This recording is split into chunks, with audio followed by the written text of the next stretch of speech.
Jane Eyre by Charlotte Brontë. Chapter 1. There was no possibility of taking a walk that day. We had been wandering, indeed, in the leafless shrubbery an hour in the morning, but since dinner, Mrs. Reed, when there was no company, dined early. The cold winter wind had brought with it clouds so sombre and a rain so penetrating that further outdoor exercise was now out of the question. I was glad of it. I never liked long walks, especially on chilly afternoons. Dreadful to me was the coming home in the raw twilight, with nipped fingers and toes, and a heart saddened by the chidings of Bessie the nurse, and humbled by the consciousness of my physical inferiority to Eliza, John, and Georgiana Reed. The said Eliza, John, and Georgiana were now clustered round their mamma in the drawing-room. She lay reclined on a sofa by the fireside, and with her darlings about her, for the time neither quarrelling nor crying, looked perfectly happy. Me she had dispensed from joining the group, saying she regretted to be under the necessity of keeping me at a distance, but that until she heard from Bessie, and could discover by her own observation that I was endeavouring in good earnest to acquire a more sociable and childlike disposition, a more attractive and sprightly manner, something lighter, franker, more natural as it were, she really must exclude me from privileges intended only for contented, happy little children. "What does Bessie say I have done?" I asked. "Jane, I don't like cavillers or questioners. Besides, there is something truly forbidding in a child taking up her elders in that manner. Be seated somewhere, and until you can speak pleasantly, remain silent." A breakfast-room adjoined the drawing-room. I slipped in there. It contained a bookcase. I soon possessed myself of a volume, taking care that it should be one stored with pictures. I mounted into the window-seat, gathering up my feet. I sat cross-legged like a Turk, and having drawn the red moreen curtain nearly close, I was shrined in double retirement. Folds of scarlet drapery shut in my view to the right hand. To the left were the clear panes of glass, protecting but not separating me from the drear November day. At intervals, while turning over the leaves of my book, I studied the aspect of that winter afternoon.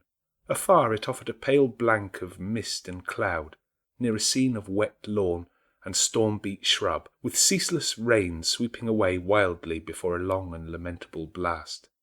I returned to my book, Bewick's History of British Birds.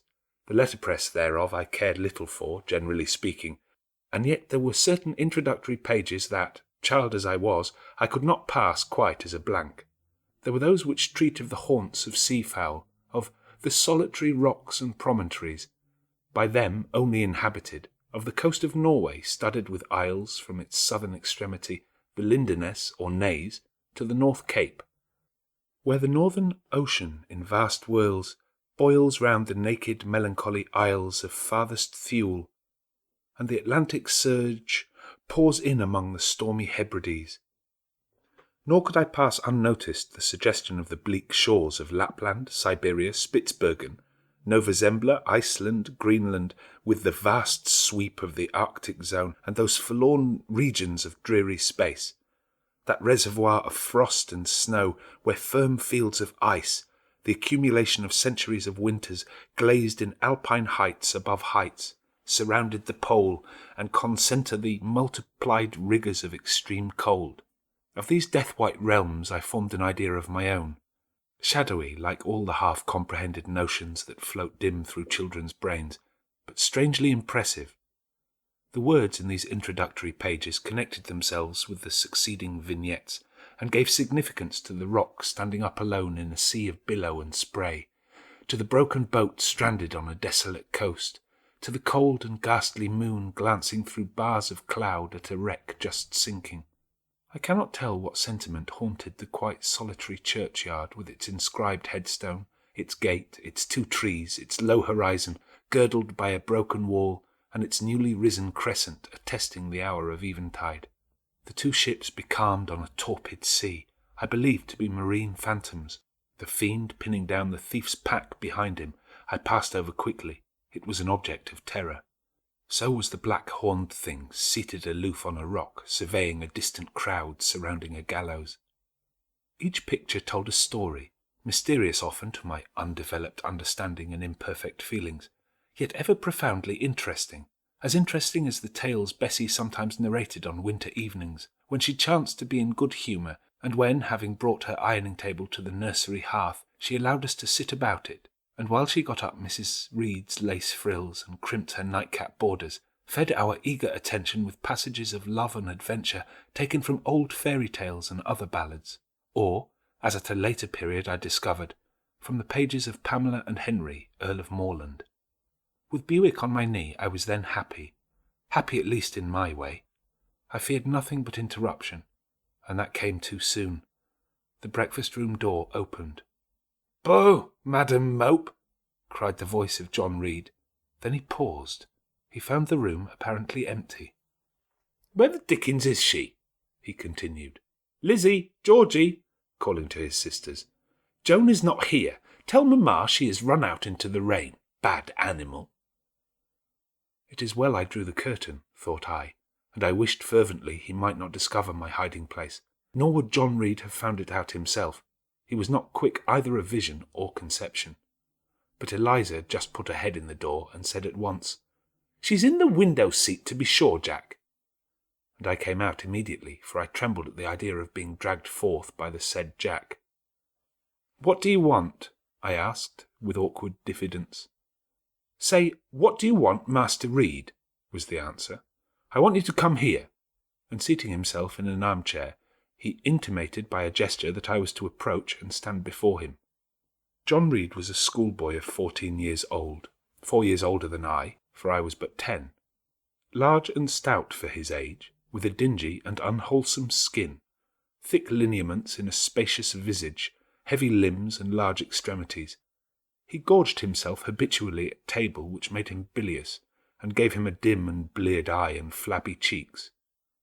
He ought now to have been at school, but his mamma had taken him home for a month or two, on account of his delicate health. Mr. Miles, the master, affirmed that he would do very well if he had fewer cakes and sweetmeats sent him from home, but the mother's heart turned from an opinion so harsh, and inclined rather to the more refined idea that John's sallowness was owing to over-application and perhaps to pining after home. John had not much affection for his mother and sisters, and an antipathy to me. He bullied and punished me, not 2 or 3 times in the week, nor once or twice in the day, but continually. Every nerve I had feared him, and every morsel of flesh in my bones shrank when he came near. There were moments when I was bewildered by the terror he inspired, because I had no appeal whatever against either his menaces or his inflictions. The servants did not like to offend their young master by taking my part against him, and Mrs. Reed was blind and deaf on the subject. She never saw him strike or heard him abuse me, though he did both now and then in her very presence, more frequently, however, behind her back. Habitually obedient to John, I came up to his chair.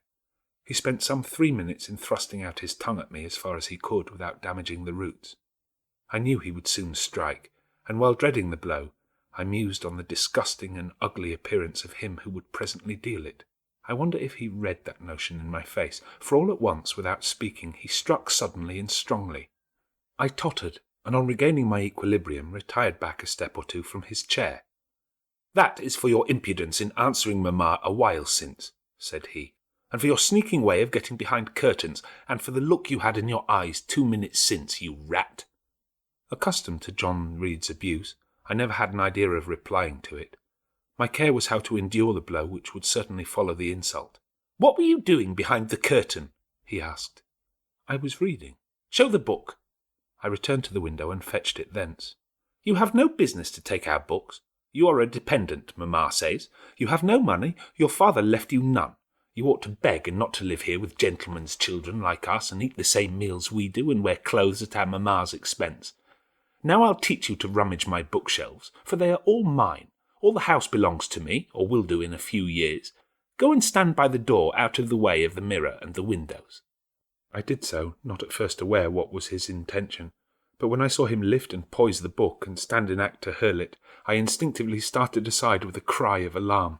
Not soon enough, however. The volume was flung, it hit me, and I fell, striking my head against the door and cutting it. The cut bled, the pain was sharp, my terror had passed its climax, other feelings succeeded. "Wicked and cruel boy," I said, "you are like a murderer, you are like a slave-driver, you are like the Roman emperors." I had read Goldsmith's History of Rome, and had formed my opinion of Nero, Caligula, etc. Also, I had drawn parallels in silence, which I never thought thus to have declared aloud. "What? What?"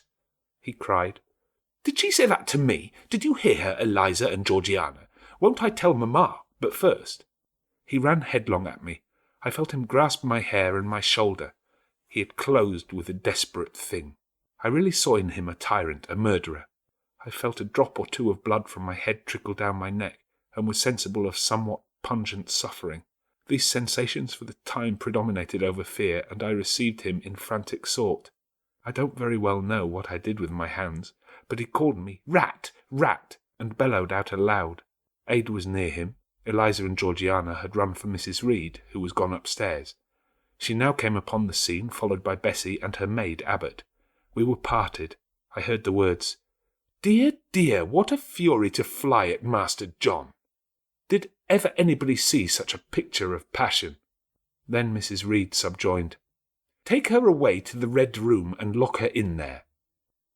4 hands were immediately laid upon me, and I was borne upstairs.